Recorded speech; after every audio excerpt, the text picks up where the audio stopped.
I've had the privilege of being able to talk to Robert Wolf, MD, here for a couple minutes before we began the recording.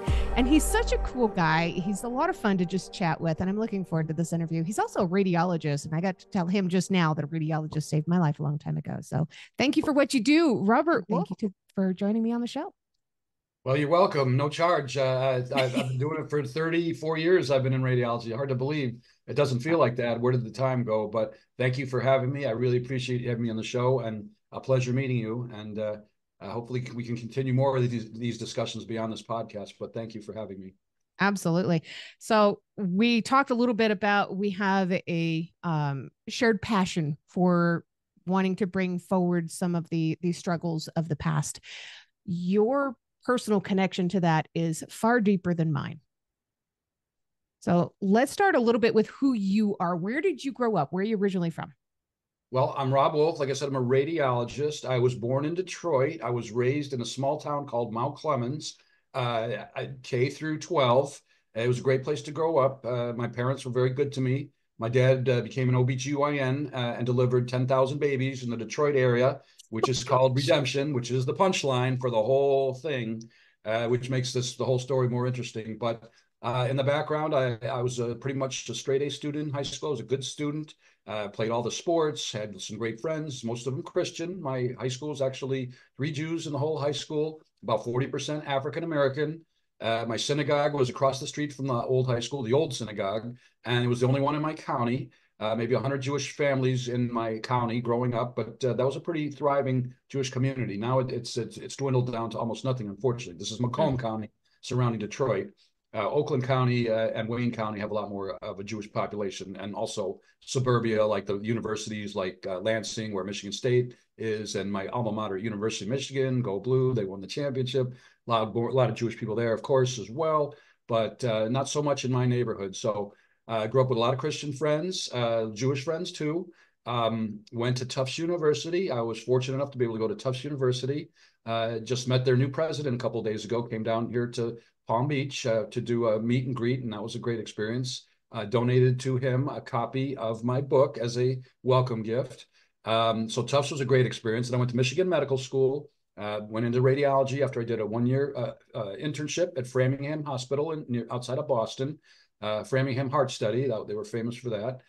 Then residency in radiology at Brown, and I did a neuroradiology fellowship at Yale. And that ended about last year when I was about 60. No, that ended about 29 or 30. I was about halfway. It's about halfway through my life. I'm an indentured servant, literally almost half my life. So finally got a job and then another one and moved a few times. Ended up living half my life in New England, half my life in Michigan, and now 4 years in Florida. I've got a lot of friends down here. I got friends all over the country. I'm an only child of only children. Both my parents have passed. And after my mom passed, we could talk about the history of the book a little bit. That brought me to the book itself. So I got a lot of interest, sports, music. I'm a foodie. I'm into fitness, golf, pickleball, history, now apparently marketing and writing and all these new hobbies that I've picked up unbeknownst to me. Suddenly I'm zapped and I'm a victim of it, but it's more of a heartfelt project that I did with this book, and I'm glad I did. It was always science, math, and anatomy, and now it's marketing and English and writing and philosophy, history. It's a lot of things. I learn stuff every day. It's another lesson: never stop learning. You're never too old to learn. You're never too old to write. You're never too old to pivot. Enough philosophy. It's enough about me, I suppose. But I've been a very spoiled kid growing up, but I worked hard all my life. I justified that treatment after seeing what my mom and dad had gone through. That made me realize even more how spoiled we are, most Americans. I mean, a lot of us work hard, but we also have a lot of entitlement in this country. And unfortunately, we have a lot of strife in this country now too, and elsewhere in the world. So my job now, even more so, is to fight that off. And that's just what I'm trying to do with this new book of mine. And I love that you've done this. I love that you have all of these passions, and they all seem to be converging for the same purpose, which is incredible. Now, I do record my episodes in advance, but I thought you would probably appreciate knowing that this is going to be airing during Holocaust Memorial Day, which begins the sundown of May 5th and continues until the sundown of May 6th.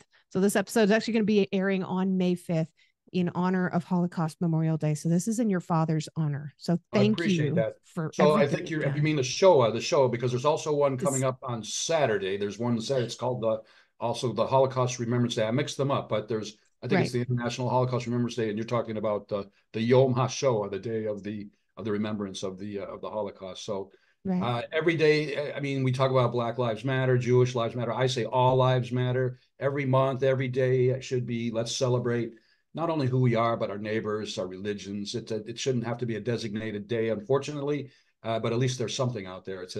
Especially now, we need more right. days of this kind of thing. But I appreciate that. That's very meaningful and very thoughtful. Absolutely. So your book, Not a Real Enemy, the true story of a Hungarian Jewish man's fight for freedom.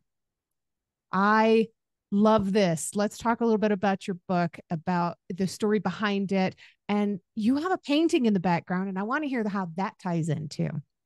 Okay, we can start with that too. Well, here's the book. Like Forrest Gump would say, "That's my book. That's my boat."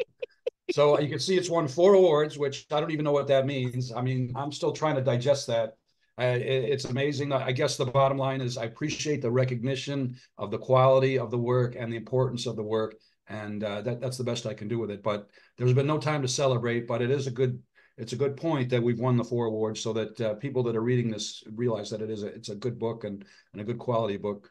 So I don't forget, working backwards, this picture of it's a painting. I wish I could mag up on it. I've got my beautiful Florida background, but it's a painting of peasants out in the fields picking whatever they can. And peasants were a big part of my dad's survival in forced labor camps out in the middle of nowhere in Hungary. So the painting it's a beautiful painting. It's one of many works that my parents had before they passed away. Some we sold, some I kept. This one was too sentimental for me not to hold on to. It was in my dad's office for as long as I was around, and I can see why that painting was so important to him.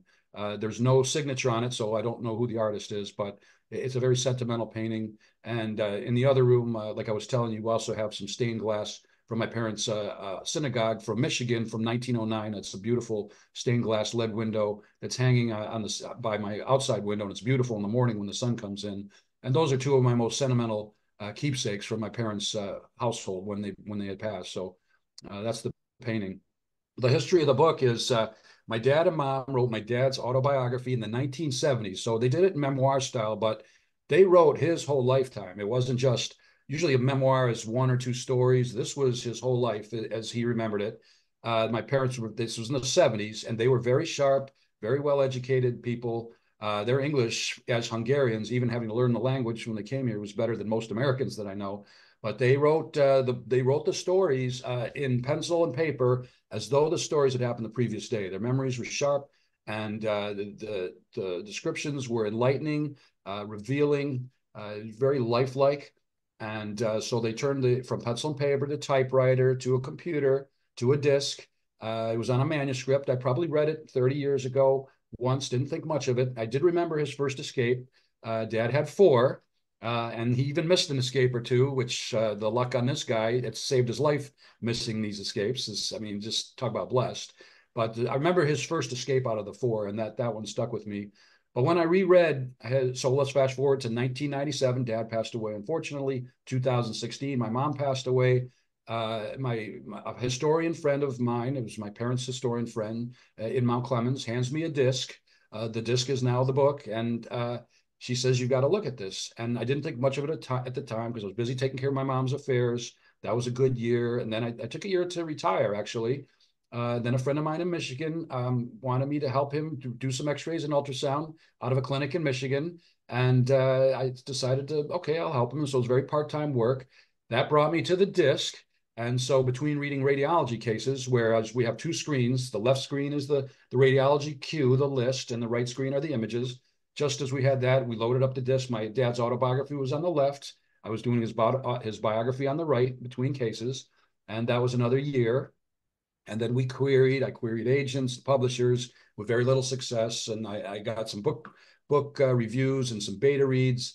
And I met an author, Lisa Tenner, who hooked me up with my co-author, Janice Harper, who for a fee, said she would help me redo the book. She could coach me through it. I could do it, or she could do it, or both.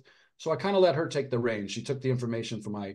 Otherwise, I can't say it's a boring biography, but it's point A to B to C, and it's a little bit dull, except on this. But she turned it into a real novel, a real book, parallel stories, converging stories, letters to and from home, conversations, deep, meaningful conversations, and all of it based on what my dad said in the autobiography. The fidelity of what my dad turned his autobiography into a biography, it was intact. Whatever he said, if dad said that that's what happened, then that's what happened. So after that, so we started querying publishers and agents. Janice helped me with my proposal package, and she vetted out the publishers and agents very, very carefully. Got us down to about 12 or 15. Ninth inning, bottom of the ninth inning, shoestring catch. We get Amsterdam Publishers. Lisbeth Hink is the chief there out of Amsterdam. This is all they do. She picked it up, and I'm so grateful to her. So this was last year, and we ran with it. And very lucky to have a publisher like that who's meticulous, insightful, and caring, and very selective. So it was a privilege to be able to be selected by her. Now they're putting about 3 books a month. Mostly Holocaust related. Mine's a little more than that because we cover a little bit of World War I, and we certainly cover the communist era and the Hungarian Revolution, after which my parents escaped. Another great chapter, one of many. And so here we are. I mean, now the book's been out for a while. I've been to Israel talking about the book, London, Illinois, Toronto, Detroit, Phoenix. And I hope to do it all again. I'm going to Texas. I'm going to the Holocaust Museum in Texas in March. I did the Illinois Holocaust Museum talk in Illinois, very well received. And I'm in talks now with the United States Holocaust Museum in Washington, D.C. And hopefully the book is on sale there. And hopefully we get a program where I get to do a book signing at the very least, maybe a talk as well, and on and on. It's not a sprint, it's a marathon. Ongoing, working hard at it, and trying to spread the message, fighting anti-Semitism, and especially now, where my slippery slope went like this, where I'm thinking nobody cares about anti-Semitism, racism, to this, where you may care, but you're trying to climb well, you're in Colorado, you know what a steep slope is like with a lot of ice and with an ice pick and trying to climb up, and I'm not a mountain climber, so, but Yeah. the message is there. You get the message right away from the book. It converted me into a different way of thinking. It's already converted a lot of people into a different way of thinking. And that was the whole point of the book to me. That's what the grab was. That's what the zap was, is that the message here was so good and so clear, and how my dad survived and made it through all of these harrowing episodes time after time and time again. It's just amazing. And so I had to share it with the world. I couldn't just leave it on a disc or a computer. And Right. hopefully we convert a lot more people to thinking that way, and Christian and Jewish, not just. And I do have a lot of Muslim friends too, and Asian friends, and this is, I'm not. Yeah, I'm not African American friends, and I hope to have more between the book talks, touring, things like this, the podcast. And the best thing is when people reach out and say, "Wow, this book was wonderful," and I say, "Well, please write a review or invite me to a talk. Let's tell more people about it." And that's how we're going to fight anti-Semitism and racism, and also get it taught in the classroom. And I'm Yes. working on that slowly. I keep pitching that idea, especially now with all these university and college campus ruckuses. But I think the point's getting across. And there's so much of this that isn't being taught anymore. And I love that you're doing so much more than just raising awareness with your book. You're also donating 10% of the proceeds to the Holocaust Memorial Museum in Washington, D.C., where they're also carrying your book. They've got your book at the Illinois Holocaust Museum and the Education Center. It's available on Amazon for people that are wanting to get a hold of it and wanted to support your mission with raising funds to help the education of people through these beautiful museums. You've donated copies to the Yad Vashem, the Florida Holocaust Museum, the Holocaust Museum in Johannesburg, Joburg for all of my South Africa friends. I have a few. The Museum of History and Holocaust Education in Atlanta, Georgia, the Imperial War Museum in London, the Zekelman Holocaust Center in Michigan. Oh my gosh, your book is everywhere. And if people aren't grabbing this, they're stupid. Yeah, I don't want to say that word because I can't insult potential customers. I can't, everybody gets pitched. I mean, that's a Judeo-Christian. It doesn't matter. The book's a great book, and if you don't Yeah. want to read it, no skin off of my teeth. But if you don't read it, that's a great going the opposite way. Like I don't care if you don't read my book. I really don't. There's 7 billion people on this planet. North Koreans, they don't care. Iranians, they don't Yeah. care. Russians, they don't care. But if you don't read this book, you're missing out on an awfully good story that's got a lot of meaning. That's a reverse pitch, and I don't mean that. I'm saying, but yeah, I've probably donated at least 100 or 200 books in my so far in this process. So Yeah. I've donated to rock and roll bands that are local. I've donated on a date or two, yeah, those kind of things. But also sell a lot of books too. So you try not to pitch too much, but when people hear what the story's about and the meaning and how it ties into what's going on today, it's an easier sell once they realize what it is. The book business, the entertainment business, very competitive. Uh, Absolutely. Two other places. So Barnes and Noble, the book's on sale at Barnes and Noble brick and mortar as well. So not all of them, obviously, maybe 10 or 15 now, thanks to help from my PR people. But go into a Barnes and Noble, and it's Barnes and Noble online, or you can ask them to get it in the bookstore. You can ask your local library. Everything helps. And it's also available in my alma mater, the Tufts University bookstore, too, which I think is a Barnes and Noble affiliate. I just reached Wow. out to the Indigo bookstore CEO in Canada, and I hope to hear back from her. And they've been vandalized, and they because of, she's a Jewish lady, and they've had their issues with anti-Semitism in Canada, maybe even worse than the United States, from what I'm seeing, and it's really a sad thing. But the Indigo bookstore chain it's a beautiful bookstore chain, and it'd be great to get my foot in the door there as well, because Canada it'd be a great market to tap. I have cousins that still live in Toronto, second Mm. cousins. They're Orthodox. They've lived there all their lives. One is a dentist. One runs an office store. They're really nice family people. There's thousands of them like it in that city, and Montreal, and Vancouver, and New York. And don't focus on these people just because they're not like you. It's not fair. It's not right. It's inappropriate. Yeah. Yeah. And you briefly touched on the fact that it has 4 awards currently. I was looking at these awards. You've won a Nautilus Book Award, which there's a lot of people out there that are going to absolutely recognize exactly what that is. A National Indie Excellence Award, a Living Now Book Award, and a Reader's Favorite Book Award for the year 2023. I mean, this is no small achievement, Rob. I You've know, pinch man. been Well, I got to give, prepared. I don't give my co-author enough credit for that, because she turned the book into something really, really great. The story itself meant so much, and the story itself was so unbelievable that that's a big part of it. But when she converted that book into a special novel, a special biography, then that was the turning point. But and we were lucky enough to get the publishers on board too, Amsterdam publisher. But I have to credit a lot of people, not just. We also had the history verified by Dr. Peter Black, who used to work at the Holocaust Museum. He's retired, and he was unbelievably great. The testimonials that we had, one of them was from Michael Berenbaum, who was an assistant to Steven Spielberg during the Shoah movie. He's out in California as well. He wrote a nice testimonial, as did 2 other very fine professors. One in Israel, who I met and took he and his wife to dinner, actually, when I was in Israel last year. Very nice people. And yeah, I don't.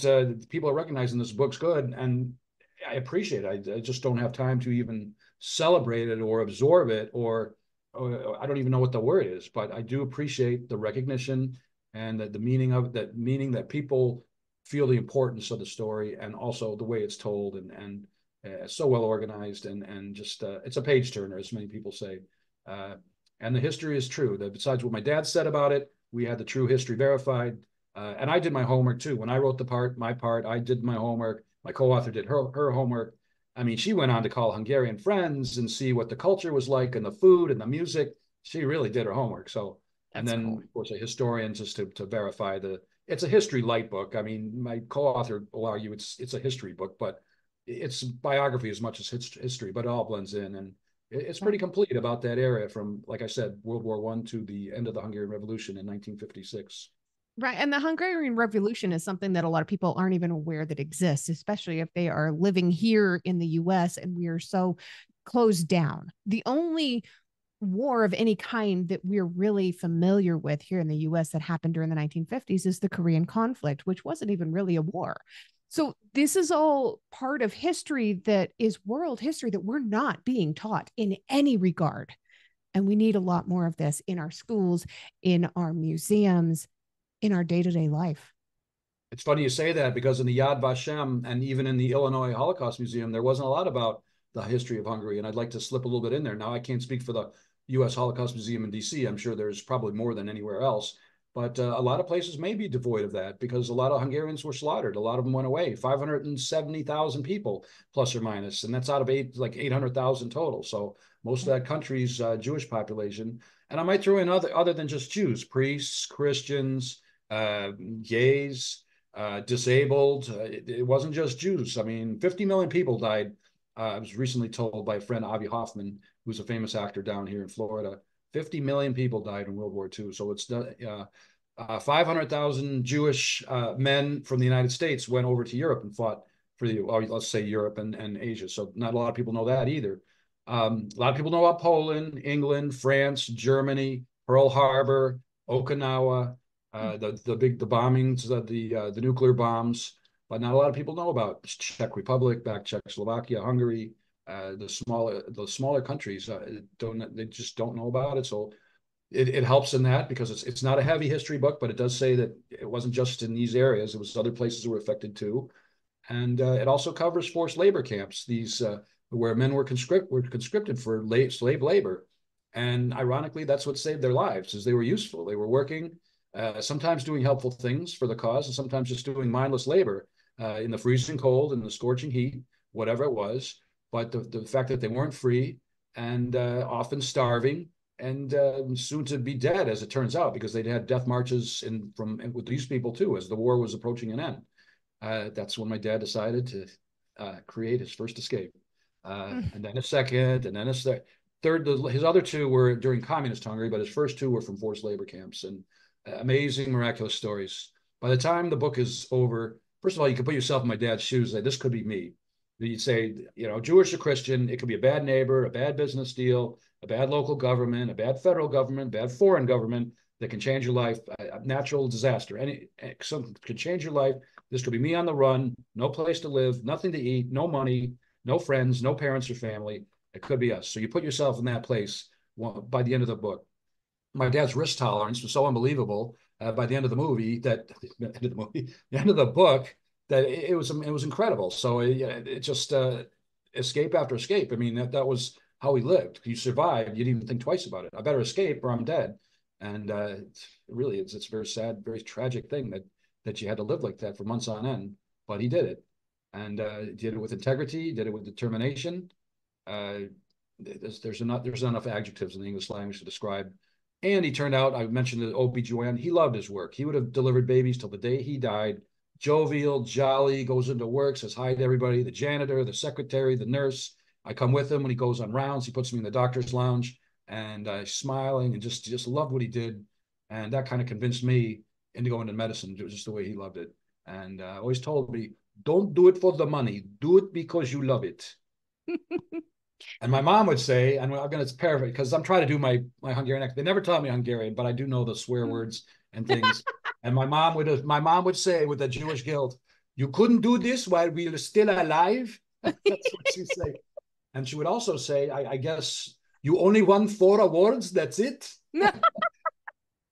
So I'm kidding when I say that. But my mom had a little bit of helicopter mom in her, and a little bit of PTSD, but she fought that off she belonged to ORT. She was president of the local chapter of ORT. She was active in the medical community, the BTM sisterhood, our own synagogue. So my mom and dad were active in the Jewish community, the medical community.